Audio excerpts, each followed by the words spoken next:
Hello and welcome to Affinity.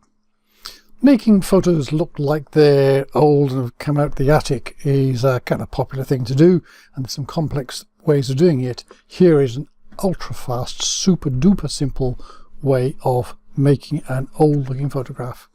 All we do, here we've got a photograph. Let's go down here to the live filters, click on that, go up to Bilateral Blur and bring that up.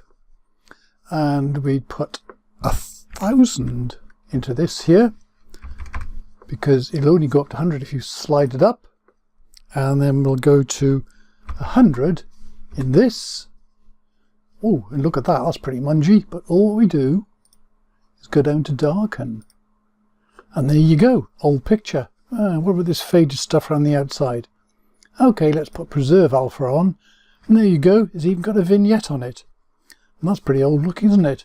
And we can play then with these if we want to. If that's a bit much, let's say take that down to 500, and yeah, that's okay. Or if we take the preserve alpha off, we can add go up to layer, oops, and new fill layer, and let's stick that underneath. So that transparency that we got without the preserve alpha, we've got something else to do it. And then if we want to, we can change the color of that underlying layer. And look like that. If we want to fill this in, all we do, we go to this and say, well, we want the color to match the one below. Let's go down here to, oh look, pin light works. Hard light works. Let's try to take hard light. That's spread that yellow across. And so we go back to the fill layer. Maybe let's do a bit of blue. There you go. See, that blue now goes across the picture itself.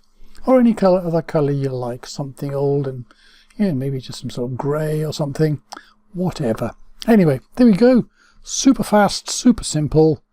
Make a photograph look really old. Bilateral blur and crank everything up. Thank you very much for watching.